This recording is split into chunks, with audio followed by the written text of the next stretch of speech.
This is Gary Smith with Radney Smith Funeral Home. We're honored to be sponsoring the Veteran of the Month project here on WYEA. All military veterans deserve our deepest respect, recognition, and admiration for the decision they made to serve, defend, and protect our country.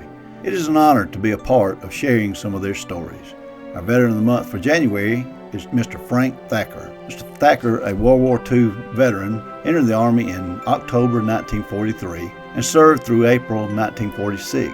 After receiving basic training from Fort George Meade, Maryland, he was assigned to medical school at Walter Reed Hospital in Washington, D.C. From there, as a PFC, Mr. Thacker was assigned to the European Theater operations in 1944. During his service, Mr. Thacker received several medals. Among those were the U.S. Army Overseas Service Reward, the Army Service Ribbon, and the World War II Victory Medal.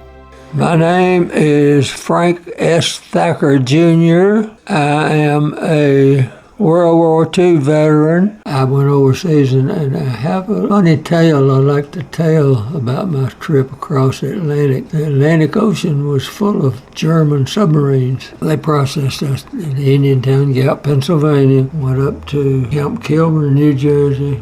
We lined up carrying a big duffel bag on our shoulder. Each one had this. Once we get on board where we can't talk to saboteurs and so forth, they tell us we're on the Queen Mary. Queen Mary is a British ship, luxury liner is what it was, and the United States took it and stripped it down to billions of dollars worth of exotic woods and paneling and stairways. It had 14 staircases in it, and we got on board, and you won't believe this, but that ship, they put 15,000 troops on board that ship before we went across. Queen Mary was zigzagged all the way across the Atlantic Ocean, and that, they said, the Germans were unable to hit our ship with a torpedo. It took 5.5 days. And we took a bunk every other night. We couldn't get a bunk every night, so we took a bunk every other night. And we took a sleeping bag on deck every other night. And we had 2 meals per day because there were so many on board ship. They could not cook and feed 15,000 troops more than twice a day. That's more than the population of Sylacauga. But it's a fact. That's what we had on board. It's a wonder the bottom hadn't fallen out of the ship.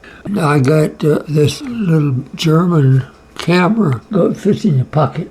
German spies use those things, and I got a hold of one, and I brought it home, and I still have it. That, to the average person, was much more interesting than what I was telling you about, because I didn't have anything. I raised up very poorly in the middle of the Depression, so seeing things was much more interesting to me, and I took 3-day passes. After the war was over, I could get a 3-day pass occasionally, and I'd take a 3-day pass, and I'd go to Paris, see many historical things as you do in a lot of cities, namely the Eiffel Tower.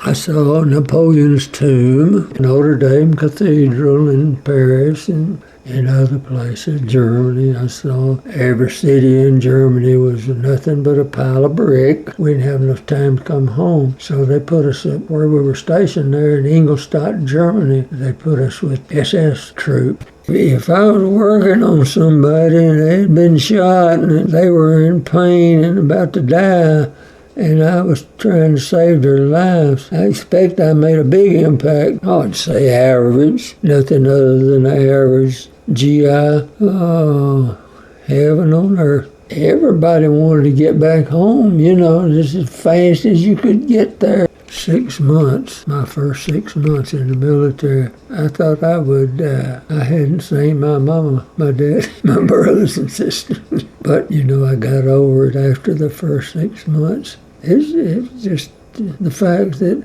do you believe that I had only been 100 miles from home when I was drafted?